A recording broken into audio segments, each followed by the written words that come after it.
So bauxite is the main ore of aluminium. అంటే మనకి bauxite అనేది అల్యూమినియం సంబంధించినటువంటి మెయిన్ ఓర్ అన్నట్టు.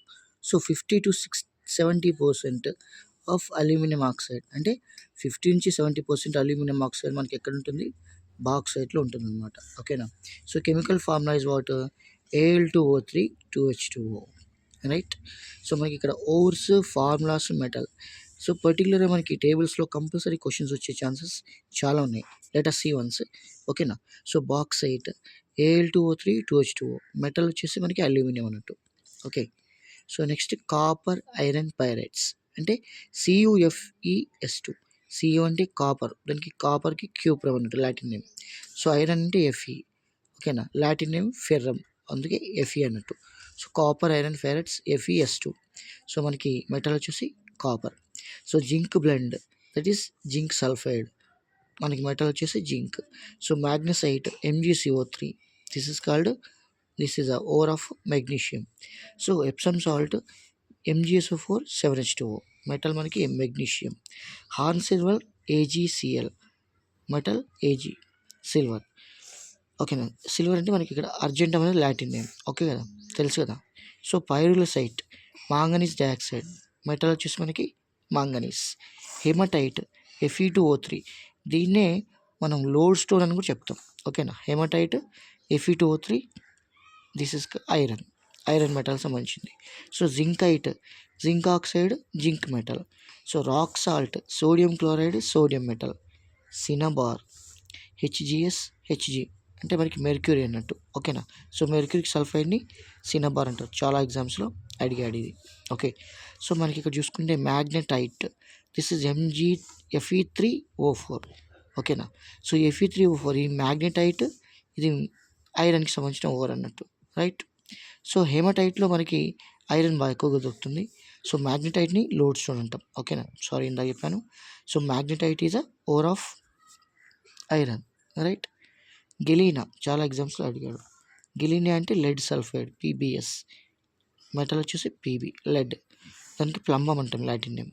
So gypsum calcium sulphate 2H2O, element వచ్చేసి కాల్షియం. లైమ్ స్టోన్కి calcium carbonate, calcium.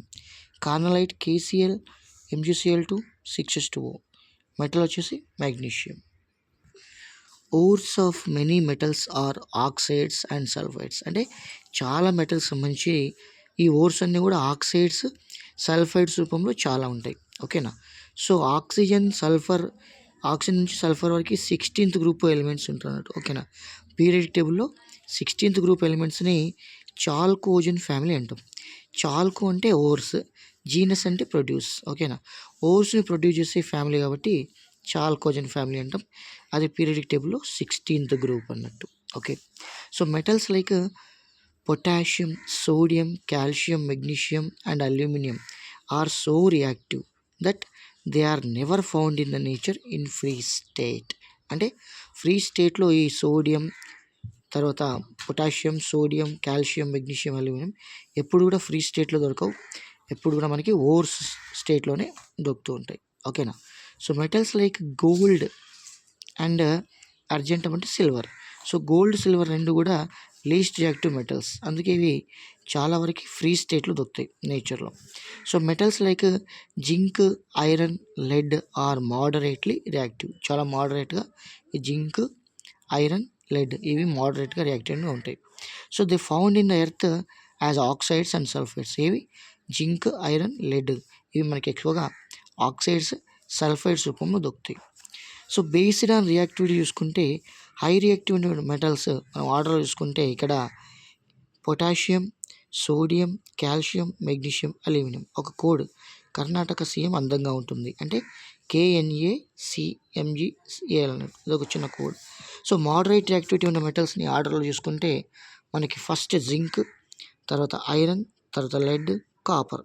So జిబ్బు fail అయితే పబ్లిక్లో చీప్గా ఉంటుంది, ఇది ఒక చిన్న కోడ్ లాంటిది.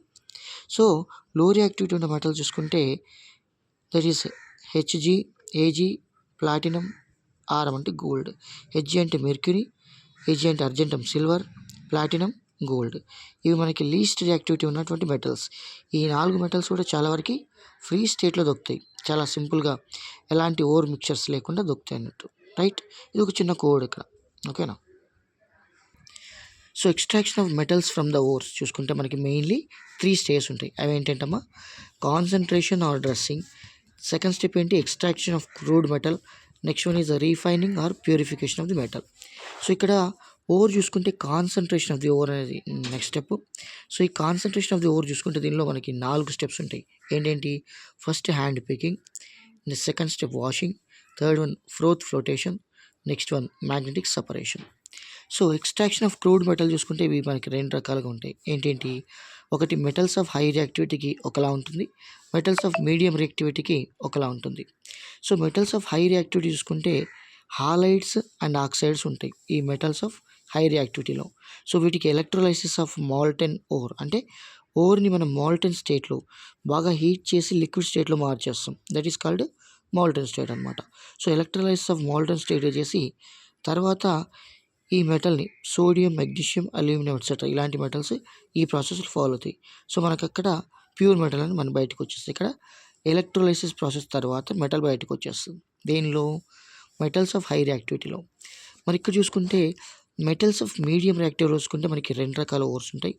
ఒకటి కార్బొనేట్ ఓర్స్, నెక్స్ట్ సల్ఫైడ్ ఓర్స్.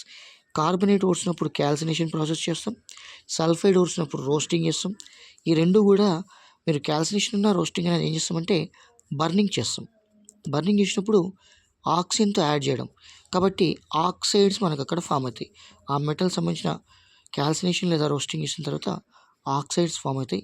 ఈ ఆక్సైడ్స్ని మళ్ళీ రిడక్షన్ చేస్తాం, అంటే ఆక్సిజన్ తీసేస్తాం. అప్పుడు రిడక్షన్ ప్రాసెస్ జరుగుతుంది. ఈ రిడక్షన్ ప్రాసెస్లో మనకి 4 రకాలు ఉంటాయి. ఒకటి చూడండి, first chemical reduction, auto reduction, displacement method, electrolytic method. So ఈ రకంగా రిడక్షన్లో 4 ప్రాసెస్ ఉంటాయి. నెక్స్ట్ రీఫైనింగ్ చూసుకుంటే మళ్ళీ 4 ప్రాసెస్ ఉంటాయి. ఏంటంటే మనకి డిస్టిలేషన్, రిఫైనింగ్ మెటల్స్లో first one distillation, poling, liquation, electrolytic refining.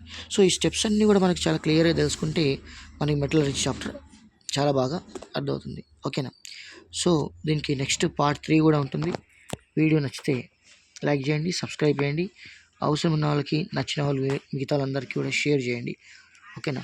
So మీరు చూసి మిగతా వాళ్ళకి పంపించినట్లయితే వాళ్ళకు కూడా హెల్ప్ అవుతుంటుంది. సో సబ్స్క్రైబ్ చేయడం మాత్రం మర్చిపోకండి. తెలిసిన అందరికీ కూడా 10th క్లాస్ స్టూడెంట్స్కి, మీకు ఎవ్వరు 10th class students English medium చదువుతున్నా వాళ్ళకి ఈ వీడియోని కంపల్సరీ షేర్ చేయండి. ఛానల్ని కూడా సబ్స్క్రైబ్ చేయించండి. ఓకే. నెక్స్ట్ పార్ట్ 3లో కలుద్దాం. ఈ లెసన్ పార్ట్ 3లో ఇంకొంచెం డిస్కస్ చేద్దాం.